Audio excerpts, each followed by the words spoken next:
Hola, ¿qué tal? Esto es Tus Derechos, una iniciativa del Tribunal Constitucional que junto a TV Perú buscan precisamente eso, acercarle sus derechos porque es información que usted necesita conocer y que además necesita también poder manejar.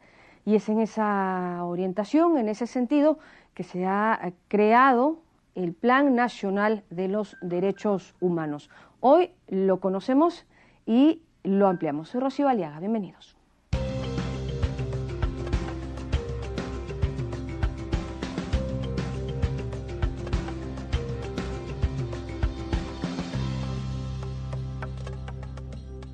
Desde este año hasta el 2016 existe un documento que prevé los rumbos a seguir en políticas, lineamientos, decisiones, iniciativas y esfuerzos respecto de las bases fundamentales de toda sociedad que se precie de ser democrática y libre. Hablamos de los derechos humanos.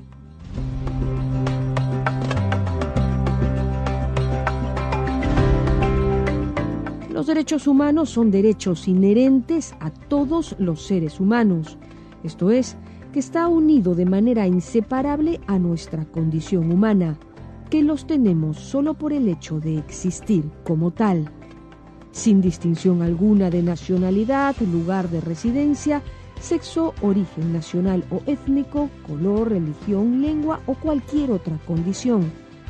Todos tenemos los mismos derechos humanos, sin discriminación alguna. Estos derechos son universales, que significa que comprenden a todos sin excepción, y además de ello son también inalienables, esto es, que no se puede ni ceder, ni vender, ni privar del mismo.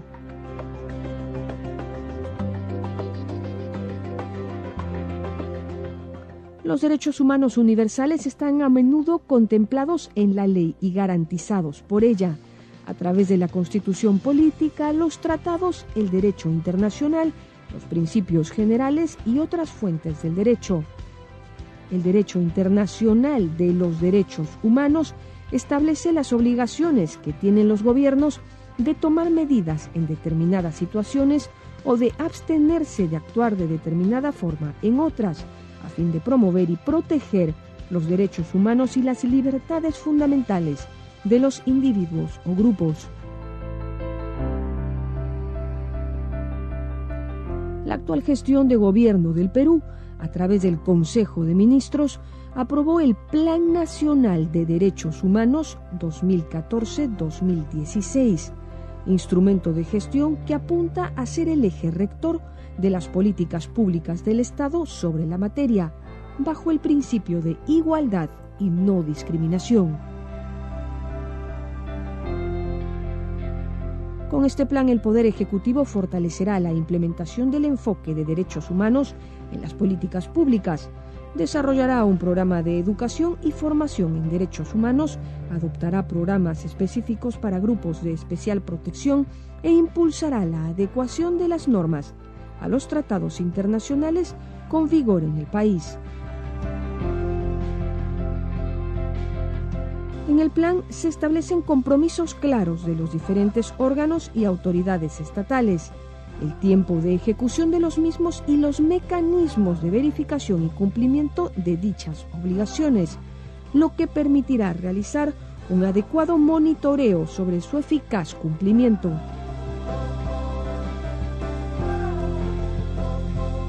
En ese sentido, es un reto y un compromiso que han asumido las instituciones que participaron en su elaboración. En tanto se espera no sea un documento más encarpetado, sino lineamientos que cobren sentido mientras se ejecutan y a los que se le pueden sumar temas en el camino. Y finalmente, entonces, se aprobó este plan nacional que va hasta el 2016. ¿No es así, Felipe? Buenos días. Rocío, efectivamente, es desde el 2014 al 2016. Ajá. Y creo que nos conviene a todos tomar noticia de él, saber que existe. Es una iniciativa ciertamente del gobierno nacional, pero entiendo que debe ser de conocimiento de todos y en eso creo que aportamos algo cuando desde esta tribuna que trata justamente de hacer conocer cuáles son nuestros derechos, claro, difundir el plan nacional que se ha aprobado, ¿no? ¿Es una continuación de lo que ya había o se han planteado nuevas cosas? El plan anterior era un plan que tenía una vigencia del 2006 al 2010, luego se prorrogó hasta el 2011. Luego hubo un vacío, 2002 y 2013, en el que no se aprobó, no se llegó a un acuerdo, y finalmente se ha aprobado este plan que rige del 2014 al 2016. Entonces, en buena cuenta ha habido una suerte de paréntesis. Sin embargo, entiendo que el principal aporte, y esto seguramente nos lo dirán nuestros invitados, es que este plan contiene algunos indicadores que van a permitir medirlo, a diferencia del anterior que aparentemente no contenía esa metodología. ¿Y siempre son así lapsos de alguna manera tan cortos? ¿O porque, digamos, los derechos son los mismos? Claro, siempre pueden ir evolucionando, pero ¿no se puede prever un poco más? Bueno, en realidad pocos países incluso se animan a aprobar planes nacionales de derechos humanos porque no quieren verse medidos, ¿no? Pero cuando se toma esta decisión, creo que sería muy acertado recoger lo que entre líneas tú nos estás planteando, que es que los planes tengan mucha mayor vigencia. Lo que pasa es que suele estar supeditado a un periodo de gobierno, ¿no? Y yo creo, y coincido contigo en que deberían estos extenderse más. Claro, que superen las gestiones, porque eso también puede tener sus pros y sus contras. Lo vemos ahora en Tus Derechos. Estamos hablando sobre el Plan Nacional de los Derechos Humanos. Pausa y regresamos.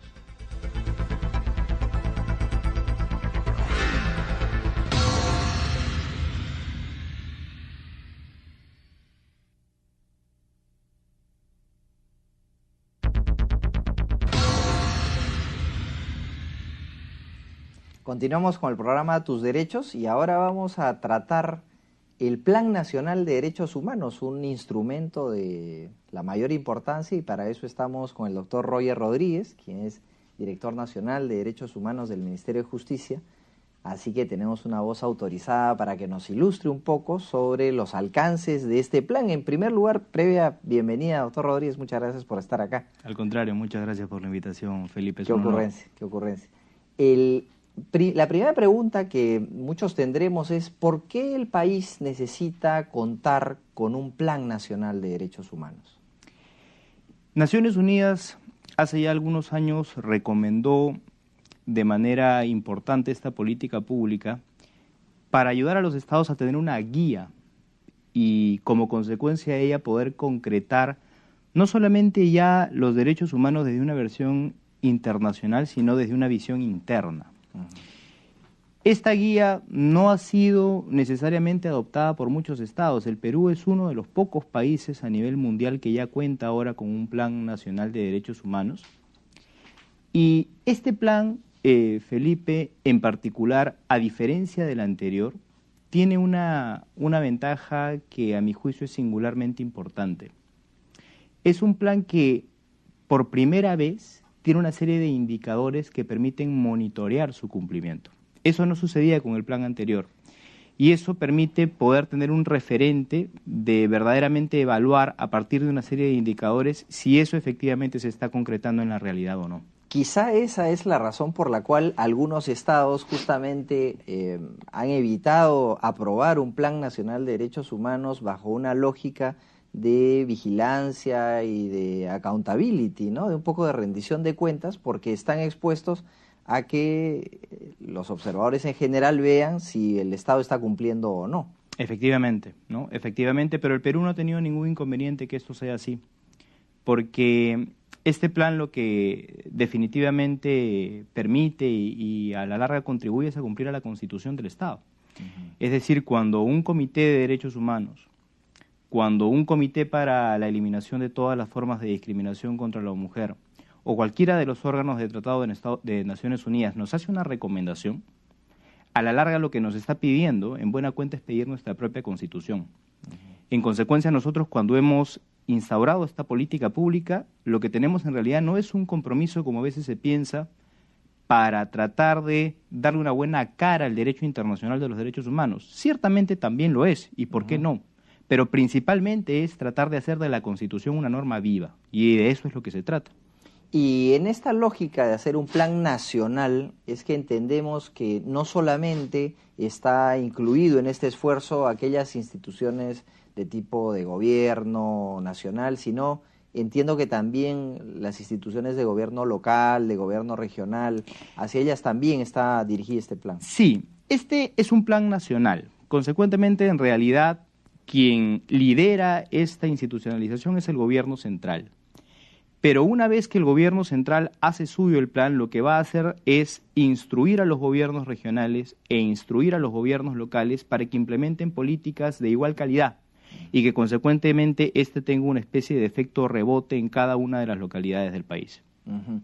Y bueno, entonces esa es un poco la parte introductoria, ¿no? Estamos ante un plan, este es un plan nacional, se han fijado indicadores, podemos vigilar de alguna manera a todas aquellas personas el cumplimiento de los estándares de protección de derechos humanos que se puedan dar, y sabemos que la aplicación es nacional, de tal manera que las municipalidades, los gobiernos regionales, todos tienen que saber que es también de obligatorio cumplimiento. ¿Cuáles son los principales lineamientos de este plan? El Plan Nacional de Derechos Humanos tiene 4 lineamientos fundamentales. El primero, Felipe, es generar una cultura en derechos humanos. Una cultura en derechos humanos que lo que implica es tratar de hacer un futuro distinto. Cuando nosotros hicimos una primera encuesta nacional de derechos humanos en septiembre del año pasado, lo primero que reveló esa encuesta es que el ciudadano de a pie en un 81% considera que la discriminación ocurre todo el tiempo en el país y nadie hace nada. Consideraba que los grupos de especial protección, mujeres, afrodescendientes, niños, personas con orientación sexual distinta, grupos indígenas, personas con discapacidad, etcétera, eran sujetos de permanente discriminación. Entonces, lo que hemos hecho en el primer lineamiento es tratar de trazar toda una política educativa en las distintas etapas de la educación, sea la educación básica, sea la educación universitaria, para tratar de introducir un enfoque de derechos humanos, un enfoque de género y un enfoque de interculturalidad. El segundo lineamiento lo que procura es justamente atacar este flagelo social que la discriminación representa. En el primero, disculpa, sí, claro, Roger, sí, para retroceder un poquito, estamos hablando entonces de un tema, un componente educativo claramente, ¿no? Y respecto de eso, ¿cuáles son, por ejemplo, algunos de esos indicadores? Porque claro, es abrumador abrumadora la cifra que comentas, ¿no? Un 81% de personas que piensan que hay discriminación. Entonces, estamos ante una convicción de la gente y frente a eso, claro, habrán muchas posibilidades de afrontar esa problemática. Por ejemplo, ¿qué indicadores podríamos ver cumplidos si es que hay una política bien guiada para que esa alta tasa de 81% pueda reducir? Una manera de poder advertir ello es justamente tratar de hacer este mismo monitoreo a través de la encuesta. Es decir, esta es una encuesta que se va a dar bianualmente. Nuestra idea es tratar de introducir en esas encuestas preguntas que permitan medir si la gente, además de reconocer que en el Perú se discrimina también. Te pongo un ejemplo. En esa primera encuesta nacional de derechos humanos se hacía la pregunta con relación a si el peruano considera que la persona con orientación sexual distinta a la heterosexual era una persona discriminada. El 93% respondió que sí. E inmediatamente se le preguntaba, ¿y usted considera que puede ser una persona de la comunidad LGTBI profesor de colegio? El 45% te decía que no. Entonces, esos indicadores de respuesta que son contrarias a la efectiva vigencia de los derechos humanos, nosotros le hemos trazado como un indicador a superar. La idea es que tras este proceso educativo comencemos a revertir en un par de años esta tendencia, quizá no tanto en el adulto, porque ya tiene una ideología más o menos instaurada. Pero si uno comienza a trabajar de manera seria en los colegios, lo que puede ir logrando poco a poco es ir cambiando esta filosofía en el niño para tener una filosofía, un espíritu de mayor encuentro con los derechos humanos. Ese tipo de indicadores son los que permiten en materia educativa tratar de avisorar si vas por buen camino o no. ¿Y esa encuesta la haría el propio gobierno central? El Minjus la volverá a hacer en septiembre del 2016. Correcto. Vamos a seguir con los otros lineamientos que contiene este Plan Nacional de Derechos Humanos luego de la pausa. Ya volvemos.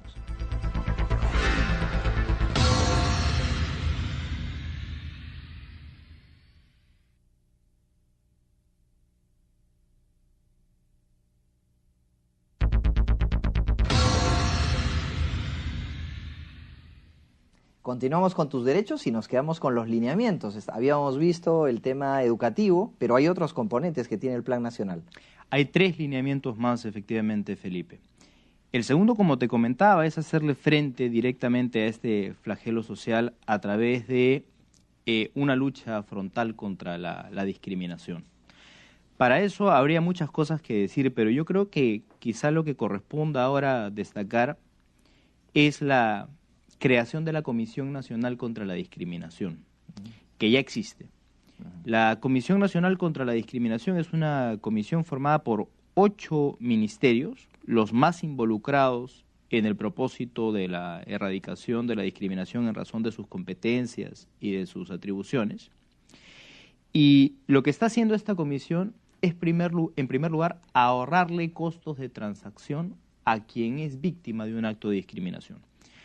La meta es la siguiente, y eso va a ver la luz en diciembre de este año: tener una plataforma única en donde si una persona se siente víctima de discriminación, ya no tiene que pensar si va a Indecopi, dependiendo del caso, si es un caso de consumo, o de repente al Ministerio de Cultura, si es un caso de consumo pero está vinculado a lo étnico-racial, o de repente a Indecopi y a Cultura, pero también a una municipalidad porque está dentro de una jurisdicción que tiene una ordenanza que combate la discriminación. Hay muchas defensas contra la discriminación que a la larga lo que hacen es que la persona se siente un poco indefensa, porque hay demasiadas opciones. Claro, el caso típico del veraneante en una playa que quiere entrar a una discoteca y le dicen que no puede entrar por determinada razón, X. ¿A dónde va? ¿A dónde Tiene va? tantas... Lo que va a hacer ahora, o la posibilidad que va a tener ahora, es de introducir una denuncia vía virtual en una plataforma única que la recepciona la Comisión Nacional contra la Discriminación. Y es la comisión la que se encarga de instituir la denuncia en el punto neurálgico que corresponda para que la persona sepa concretamente dónde es que va a estar mejor encauzada su denuncia. Pero no solamente eso, porque a veces la persona, bueno, ahora sabe dónde va y está bien encauzada su denuncia, pero está finalmente de todas maneras indefensa. En los casos más graves de discriminación, un abogado de la Dirección Nacional de Defensa Pública y Acceso a la Justicia la acompañará. Y entonces lo que se pretende con eso es incluso generar leading case, llegar, por ejemplo, al Tribunal Constitucional para generar casos transversales de lucha contra la discriminación y a partir, por ejemplo, de sus sentencias vinculantes, que eso se vaya revirtiendo poco a poco. Eso es con relación al segundo lineamiento. El tercero ya es trabajo focal con cada una de las comunidades en situación de vulnerabilidad. Actividades con relación a niños, niñas y adolescentes, actividades ciertamente con relación a la mujer, actividades con relación al afrodescendiente, con relación a la persona que es víctima del virus de inmunodeficiencia adquirida, etcétera. Es decir, ya es la parte concreta de acción que cada uno de los sectores no solamente tendrá que cumplir, sino además tendrá que monitorear con relación a los gobiernos regionales y locales que esto tenga un efecto rebote, ¿no? Y es que, a diferencia de temporadas pasadas, tenemos un diseño institucional que se ha engrosado, ¿no? Por ejemplo, el Ministerio de Ambiente tiene un viceministerio de Interculturalidad, ¿no? El Ministerio de la Mujer ahora es de Poblaciones Vulnerables, o sea, es toda una plataforma un poco alineada, ¿no? Así es, ¿no? Lo que se ha hecho es tratar de generar a través de los viceministerios una política que pueda a su vez tener una visión más concreta, ¿no? Que haya un paraguas general que te dé la visión política, pero una política de acción técnica que esté mucho más focalizada. Y eso ciertamente se ha logrado o se está por, digamos, institucionalizar a través de estos viceministerios. Y por cierto, el paraguas fundamental de todo esto lo es la creación hace no mucho del Viceministerio de Derechos Humanos y Acceso a la Justicia. Es justamente el órgano rector ahora en esta materia. Claro, porque hay que decir a la gente que antes era Ministerio de Justicia a secas, ¿no? Y punto. Y punto. Ahora es Ministerio de Justicia y de Derechos Humanos. Y por eso ese ministerio, a través de este Viceministerio de Derechos Humanos y Acceso a la Justicia, es el órgano rector en toda esta materia y por eso va a ser el principal ente encargado de monitorear el cumplimiento del plan. En este último también, te decía, cuarto lineamiento, que ya es un lineamiento que lo que busca es adecuar todo el ordenamiento jurídico interno a las exigencias de los tratados internacionales sobre derechos humanos. Hay todavía, aunque parezca mentira, mucho que hacer para que nuestro ordenamiento interno, además como la Constitución lo exige, porque ella misma se exige interpretarse de conformidad con los tratados sobre derechos humanos, esté a la vanguardia con el contenido de estos tratados. Te pongo un ejemplo que la verdad es casi anecdótico, me causa un poco de gracia, pero me causa gracia por lo preocupante que es. Hace no mucho revisábamos en una comisión de bioética en el Ministerio de Justicia y Derechos Humanos una serie de reformas que podían darse al Código Civil, y yo lo recordaba un poco de mi época de estudiante, pero ahora lo volví, digamos, a ver, y me causó un poco de perplejidad. El artículo 362 del Código Civil no le permite a la madre contestar la paternidad del marido. Es decir, el marido puede contestar la paternidad de su hijo, puede impugnarla si considera que no es el padre, pero alguien que mejor que él sabe si es o no el padre, que es obviamente la madre, no puede. No puede. Esa es una norma claramente discriminatoria, que claramente puede situar a la mujer en una situación de desventaja, de objetivación dentro del matrimonio, y que lo que hace es nutrir nuevamente esta problemática de, insisto, objetivar a la mujer, y que a la larga genera desencadenantes vinculados con la violencia sexual y eventualmente, lamentablemente, incluso la muerte. Entonces, necesitamos adecuar nuestro sistema. Y en ese caso específico, de que es tan impresionante, tan impactante, ¿ha generado alguna recomendación de algún organismo internacional para su adecuación? Curiosamente no.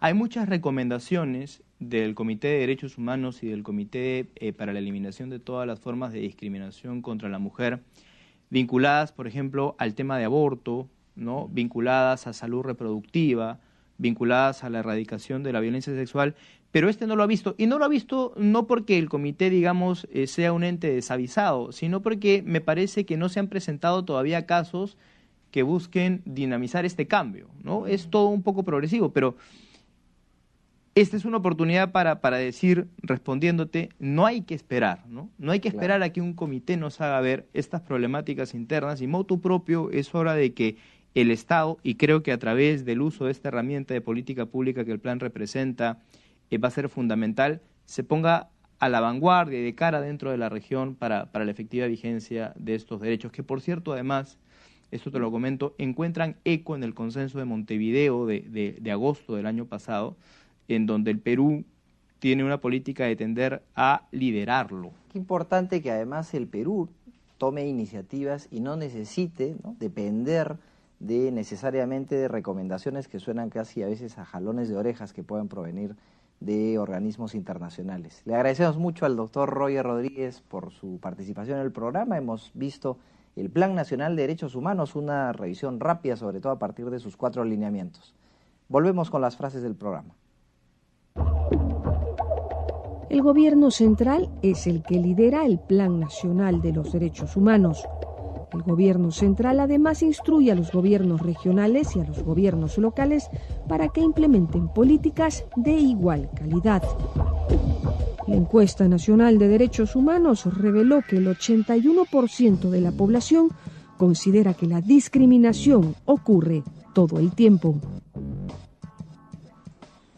Bueno, eran las opiniones que hay que subrayar en el programa, pero lo que sí nos queda claro es que este plan basa un poco su trabajo en cuatro alineamientos.